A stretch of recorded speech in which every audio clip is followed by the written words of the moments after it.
warning. This basically during this video the sound can be very low quality with distracting background noises. I'm really sorry for that. It's just I had my mother vacuum cleaning in the other room, so it kind of I did everything I could so that it doesn't distract. But I hope you can get over it. Thank you very much. Enjoy the video nevertheless. Anakin Skywalker is definitely a character the entire Star Wars saga is centered around. His turn to the dark side, his actions, his noble days as a war hero, as well as a wise Jedi and a good pilot. And I have to say that many people from the internet are disappointed with his portrayal in the prequels played by Hayden Christensen. One of the things that really bothered me about Episode 1 and Episode 2 was the casting choices made by George Lucas for the character of Anakin. Let's face it, Jake Lloyd was awful, and once again, Hayden Christensen is terrible. However, some people give lots of praise to his Clone Wars portrayal voiced by Matt Lanter. The show took Anakin Skywalker from being a petulant teenager who came across as angry and arrogant, and it molded him into a rising Jedi.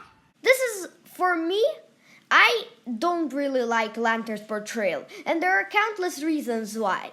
So, let's get into Hayden Christensen's portrayal from Episode 2 and 3, and Matt Lanter's portrayal from the Clone Wars animated TV show. And needless to say, spoilers ahead. And also I have to talk, I'm gonna talk not really in categories, but how it goes, because I just really can't plan this out. It's just how it unfolds. So I like to start by saying that Anakin Skywalker is, of course, a very noble and good man. Well, before that. Before the dark times, before the Empire. And basically, Anakin Skywalker is always portrayed as this nice guy who is always respecting other people, and he is always really open to everyone. In the prequels, although Anakin sometimes has some sort of moodiness, like some temper issues, which is, of course, sometimes happens with teenagers. It's all Obi-Wan's fault. He's jealous. He's holding me back. He's still somehow really relatable, and you feel like he is a hero, like he's a nice guy, he's an interesting guy, and you all love him. Like, even when he gets really sort of annoyed and angered by some stuff, I think his character is portrayed really well.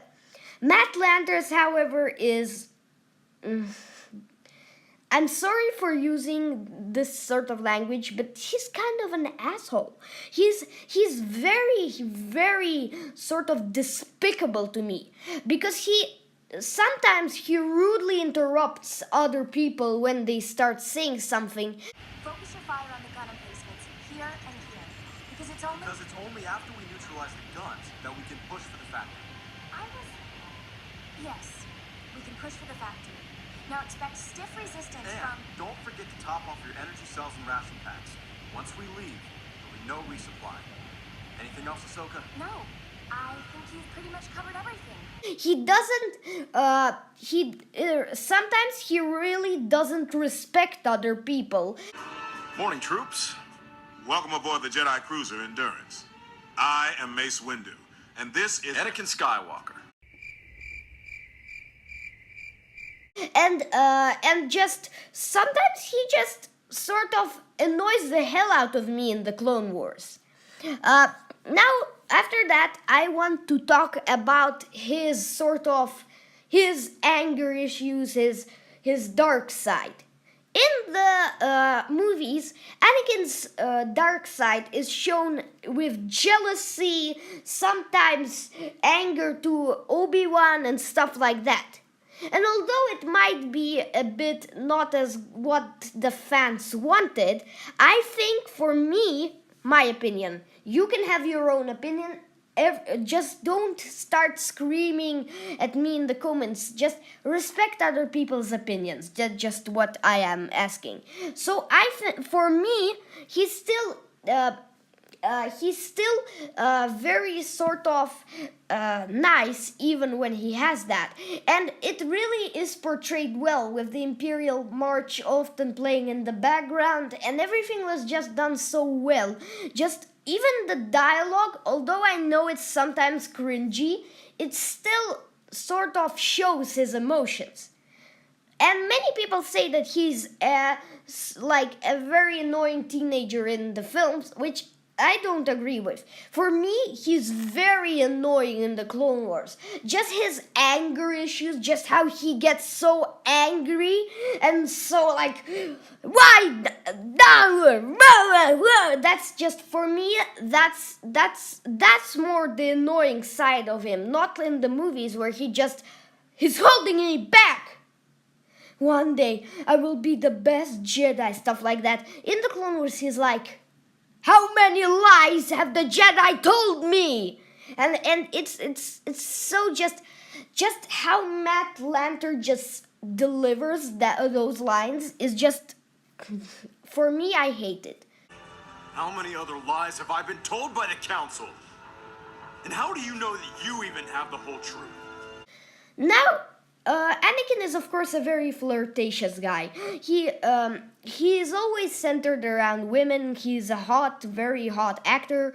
But what I have to say is, in the movies, although Anakin respects women, he still is only Padme's man. Like, he's always loyal to her. And we are never shown that he's flirting with some other people.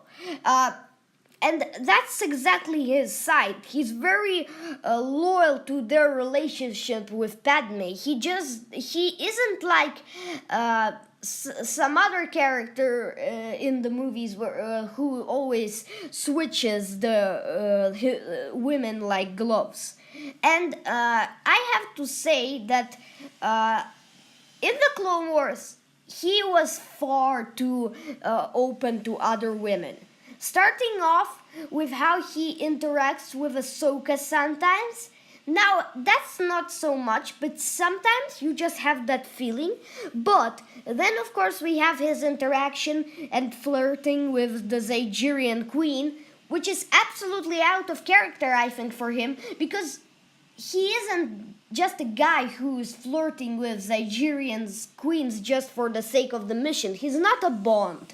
He's a noble hero who is only loyal to his one true love. So just how he says this line, Remember, I'll keep her occupied while you locate the missing people of Kiros. How do you plan on keeping the Queen occupied? Well, with my magnetic charm, of course. Oh, yeah. and how he interacts with the Queen, it's just... And after that, I'm sure there were some other girls that he was kind of interacting like that with. Like, I sure do remember some of them in the TV show. I just can't... Okay, so the next thing I want to talk about is... I'd say just how Anakin is written. Now, this is kind of the same as in the beginning. I just want to go into more detail. And I want to say that Hayden Christensen's Anakin is written like we imagine him.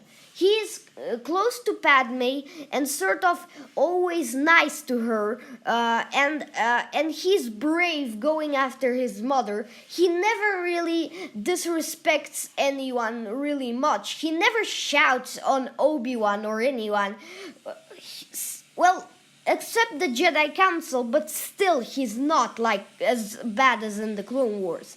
And he has a good relationship with Obi-Wan and even says sorry, which Clone Wars Anakin rarely does. Clone Wars Anakin is just far too reckless. You are reckless. So that's my opinion. Thank you very much, and I'll see you in my next video. Bye!